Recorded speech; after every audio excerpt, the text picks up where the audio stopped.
Hi, this is Dugi here from Ultimate WoW Guide. In this video I'd like to summarize what the upcoming event called the Midsummer Festival is about. This is an event to celebrate the hottest month of the year, which is mostly for people living in the US because it's freezing cold where I am right now. So what does this event mean to you? Let's check out the reward first because I know this is what most of you care about. First, by completing all the achievement, you can get a special title called the Flamekeeper, which is kinda cool if you're into that. And by doing all the Midsummer achievement, this will also count towards the final achievement for events that will reward you with a Violet Protodrake. This Protodrake is special because it flies at 310% speed, while regular epic mode only fly at 280% speed, so it's significantly faster, not to mention it looks really cool. The only other way for you to get a flying mount this fast is to get a Gladiator title or complete the hardest rating achievement. Next we have several novelty items that you can only get during this event, so don't miss out. The glove and sandal will add a fiery effect to your hands and foot, and you can also purchase the brazier of dancing flames. This is a special item that will place a brazier down with a dancing flame on it. You can interact with the dancing flame by using several emote commands, and if you slash dance with it, it will turn you or anyone into a dancing flame. And if you're into pet, you'll definitely want to get this one. It's the Captured Flame. It's one of the most expensive items as well. Costs 350 Burning Blossom, which you need to collect later by doing the bonfires. And down below there's also a video that you can watch to see the effects of the items. Now I'll tell you how to get them. You will need to collect a lot of Burning Blossom to purchase these rewards, and the fastest way to do that is to find all the bonfire in Azeroth and Outland and right click on them to either honor them if it is your own faction or desecrate it if it's the opposite faction's bonfire. Now this is easier said than done because doing this will flag you for PvP, so it is best to do this during off-peak hours. And just getting around to all the bonfires are tough tasks on its own. There are over 60 locations, so you pretty much have to travel all over the world of Warcraft. So planning your trip is essential because this can literally take you days to complete. As part of our update, we have added an in-game guide that will give you the fastest possible route of finding all the bonfire. This guide is very useful, especially in Azeroth, because you can't use any flying mounts here and you have to travel the old-fashioned way using the flight points and your ground mount. And finding all the bonfires will complete most of your achievement for this event, and it will also give you a lot of gold. We don't know how much gold it will give you at level 80, but at level 70 it will give you about up to 12 gold for a bonfire, so I'm guessing you can earn around about 750 gold total at level 80, getting possibly up to 15 gold or 14 gold per bonfire. And below this page I've also added the achievement information. Most of it you can complete just by finding all the bonfires. You will also need to kill Lord Ahun. I'll tell you more about him in a minute. King of the Fire Festival is a difficult achievement because this will require to sneak into the enemy's capital and steal their flame. You can do this by using a stealth class if you're a rogue or druid, or also just have to do it by running in, doing suicide runs and resurrecting again inside. You should also check out the official World of Warcraft website for more information about the Midsummer Festival.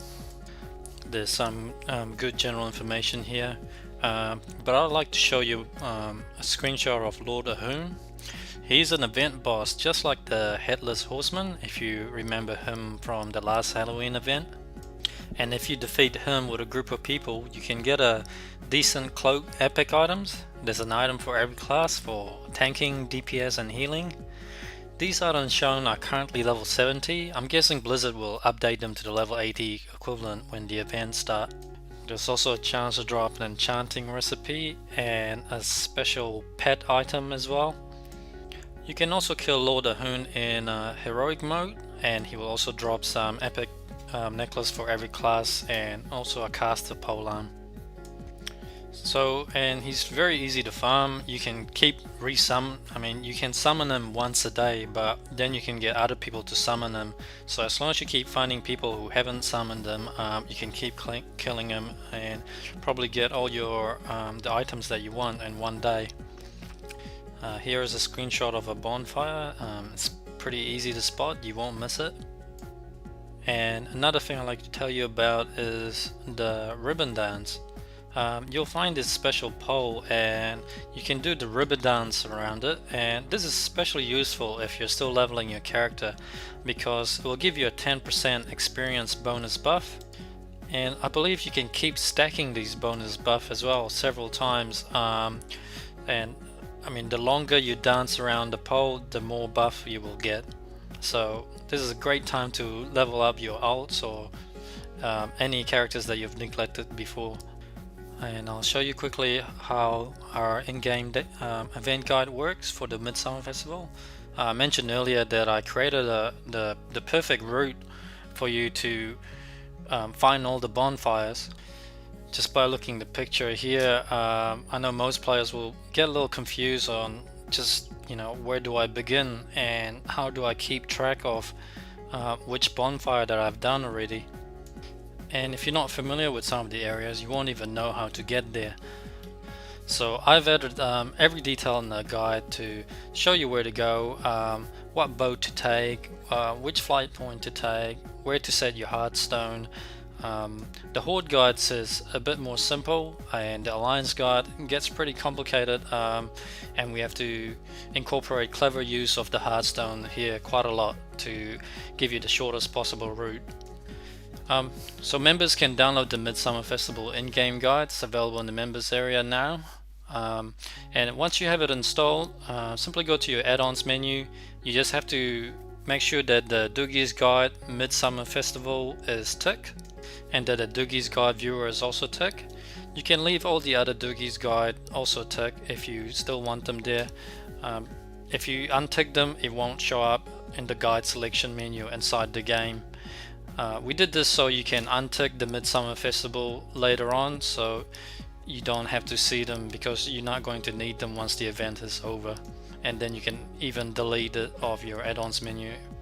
So once you have all the options unticked, and just click OK and enter the game. So once you're inside the game, right click the status frame and select guides, and you should find the Midsummer Festival guide on the bottom here.